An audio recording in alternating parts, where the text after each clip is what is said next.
Hey team, welcome back to the channel. It's been a bit since the last video. Lots going on here. Like I mentioned, recovering from a stress fracture.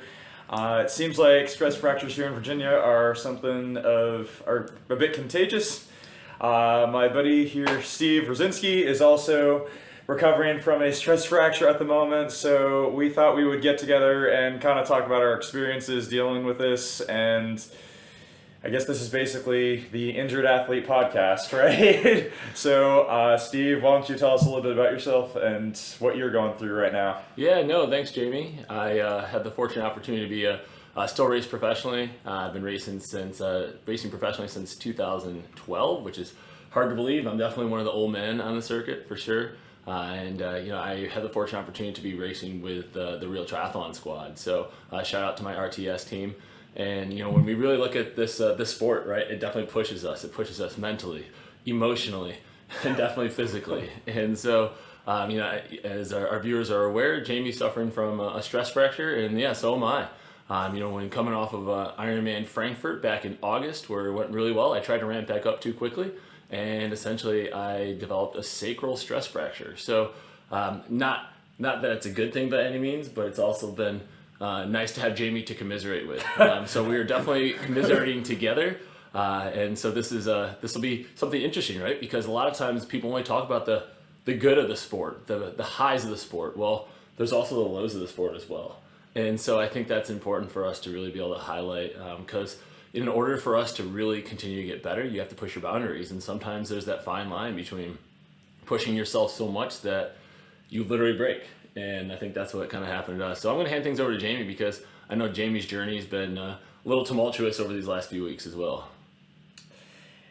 Yeah, so I gotta say, I've been a little bit jealous of you because it seems like I know you haven't been able to do a lot, but I have been, I think, able to do even less. My doctor has told me, my doctor has told me essentially not to agitate my leg in any way, shape, or form. Basically, the only activity I can do is pulling in the pool, and that's pretty much it. I can do limited upper body weights, but yeah, it's definitely a mental battle to just stay in it and just, really, it's not about getting fitness gains right now. It's really just about maintaining and,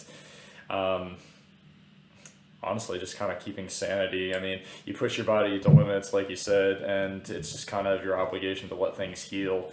And the sooner you do that, the sooner you can just get back on track. So I suffered my stress fracture somewhere in early August. We don't know exactly when, but I was ramping up run volume after a disastrous Ironman Lake Placid into Ironman Chattanooga, and then felt a lot of pain during Ironman Chattanooga. But the weird thing about it was it actually felt muscular.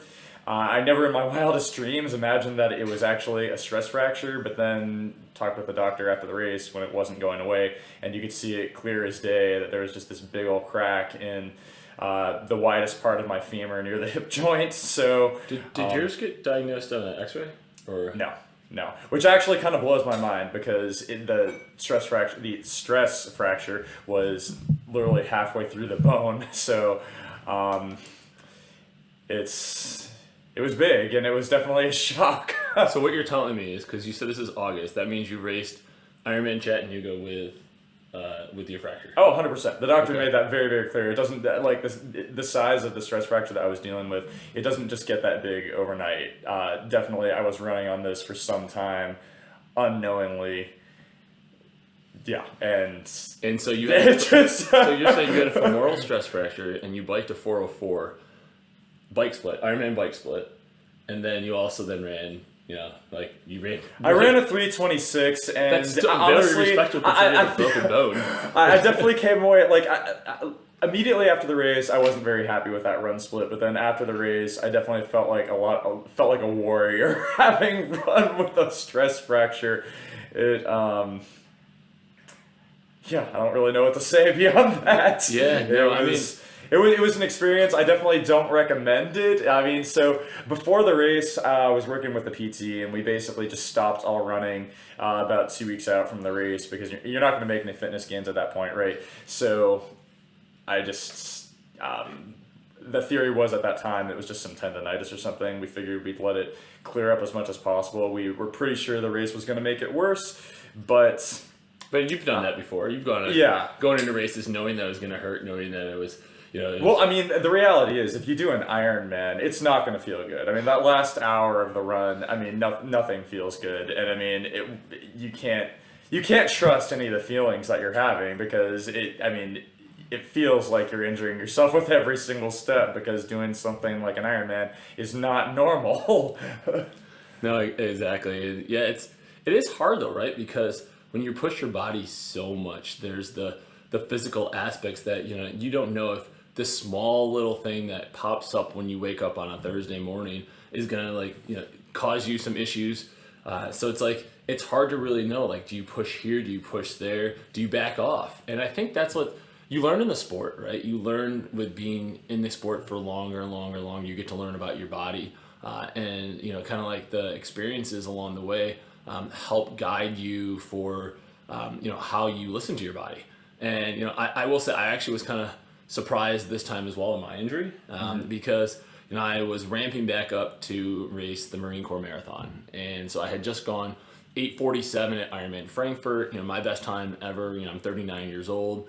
And I ran a 2:58 marathon, so I was super excited about that. Crushed it. Especially concerning my life. I'm a doctor of optometry. I work full time for a company called Cooper Vision, a global contact lens company.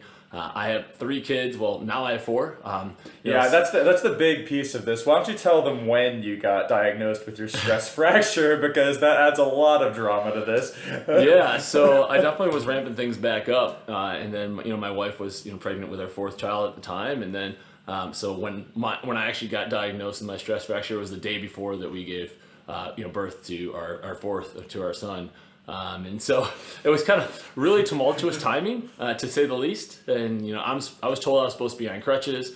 I have 3 other kids at home, 8, 5, and 3. And actually, Asher, come on over here, buddy. He's in here as well. He's a little patiently waiting for his moment to He's get a on little screen. triathlete. He wants to show his medal. He has done about 8 triathlons at this point. 10. You've done 10 triathlons at this point. So the apple doesn't fall far from the tree by any means. But he's showcasing. He won the 8 and under division at the Meek and Mighty Triathlon down in St. Anthony's. I would highly recommend it for any kids. They have a great race. I believe it's 12 and under, but they have the 9 to 12 division and they have the 8 and under division. And so my little man, I have over 300 kids ended up winning it. So I'm really proud of you, buddy. So great job. Okay, say hi to the viewers. Hi.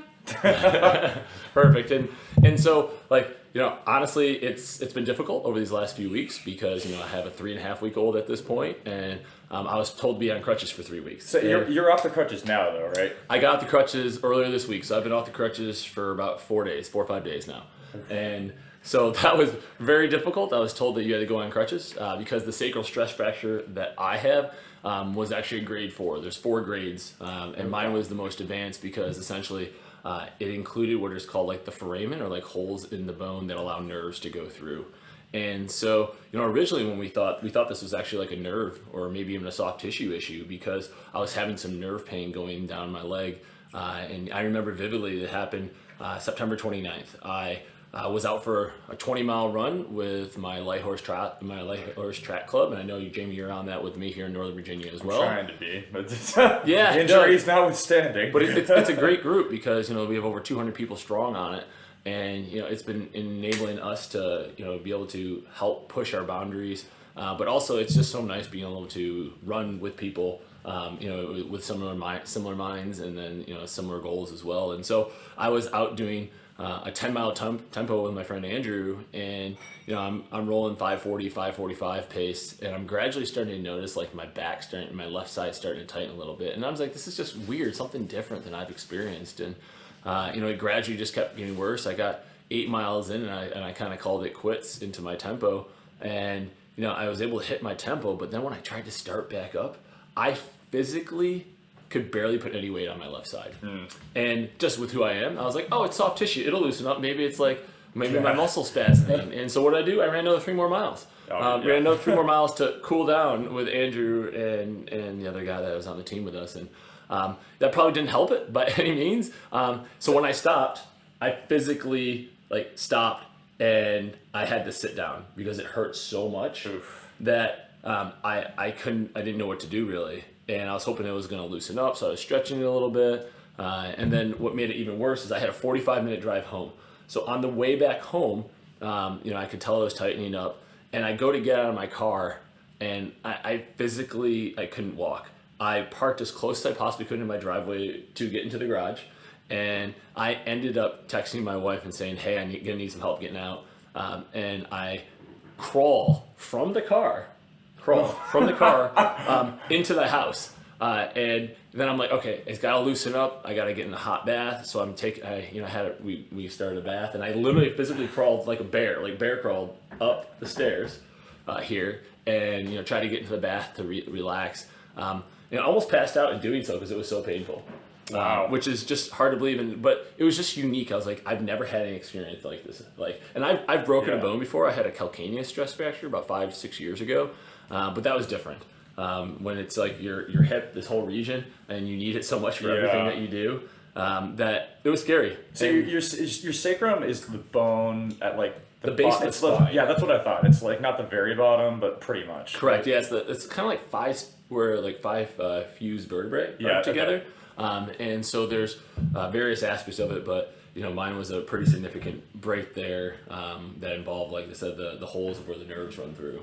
And so that's why I was experiencing some of that nerve pain, is because I actually broke the sacrum and those holes were affected. Fortunately, it's not like it was more like nerve pain. It wasn't like where my nerves were disrupted, fortunately. So that was a concern when I went and found out. So, for 2 weeks, I thought it was soft tissue. I was like, no, I didn't break anything. Although looking back, hindsight's 20/20, right? And so, you think about, this whole path, and you had issues since August until you officially found out. And when did you officially find out then?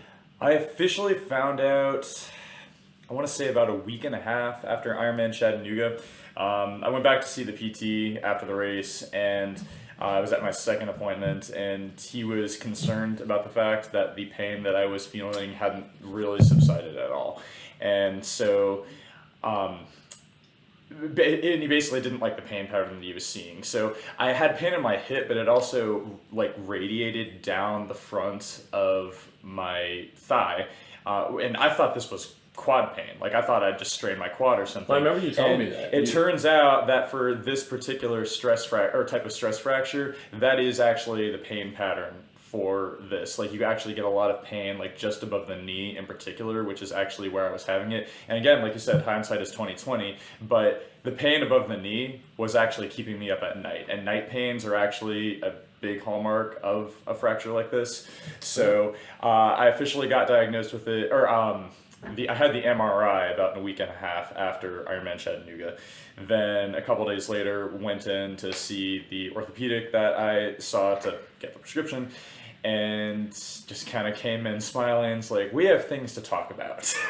So actually, and in addition to the stress fracture, I also found out I had officially confirmed that I do have labrum tears on both sides of my hips, which is fun. And then I also have a bunch of tendonitis going on in that hip that with the fracture as well. But doc basically said, forget about everything else.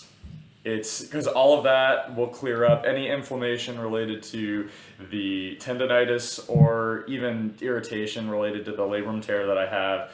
All of that will subside. The labrum tear won't heal itself, but all of that inflammation or issues going on will subside in the time that the stress fracture takes to heal.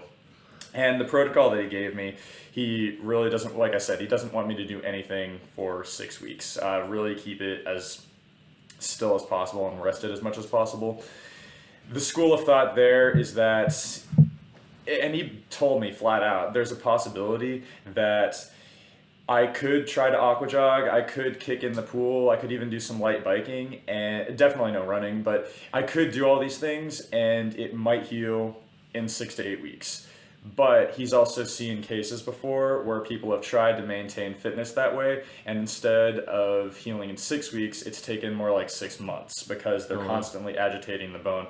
And that the best way to get healthy fast and to get back to fitness fast is just to take the L for 6 weeks, get it, hit it, and so that it just comes back healthy fast. and then build back faster, as opposed to maintaining for months at a time and just constantly losing fitness over this period and, having it constantly flare up again. So how many weeks do you have left then? I am at 5 weeks right now. My doctor's appointment is this coming Thursday, and things are feeling good. I am hopeful. I've been starting to experiment, rightfully or wrongfully, with flip turns and kicking in the pool.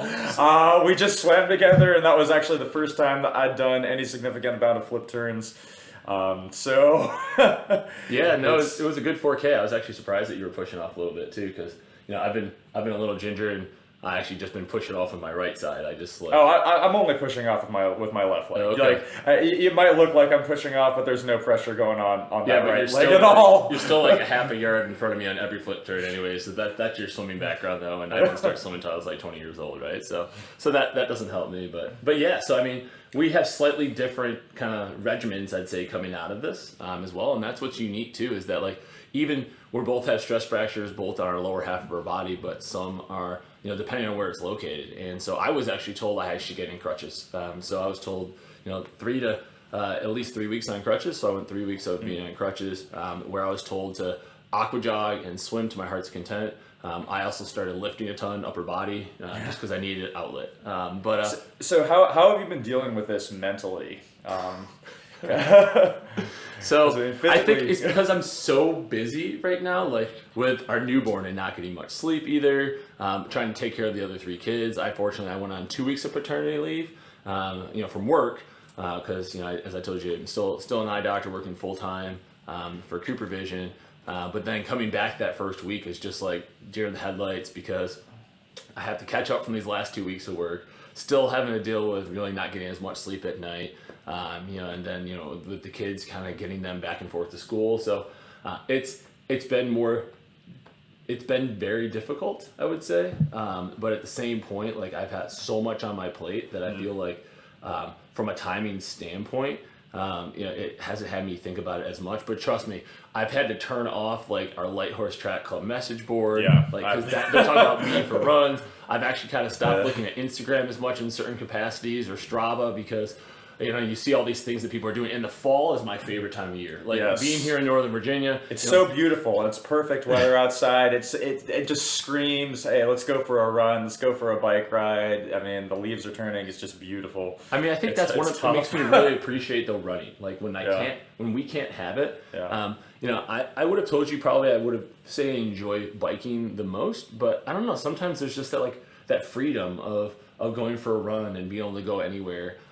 Especially at this time of year when the leaves are beautiful and you can go out onto the C&O Canal or go out and run on dirt roads. As somebody that was a swimmer for 15 years, I can tell you there's a beauty in the simplicity of just being able to walk out the door and go for a run. That's one of the things I appreciate about it now. It's just, and now that it's gone, it's just a bit tough. But like you were saying, I mean, after I got diagnosed, the day after I got diagnosed, I went on a 10-day work trip, and I was sort of questioning how this was going to go at the time, because I work as an engineer by day, and whenever we go on an installation trip like this, it tends to be a little bit more of a physical effort, and so I was a little bit worried, but we were able to make some accommodations, and that actually turned out to be the best thing for me mentally, because it got me out of the bubble and out of this area during, like we said, the most beautiful time of year. Right. And it really just got me to stop thinking about triathlon and training and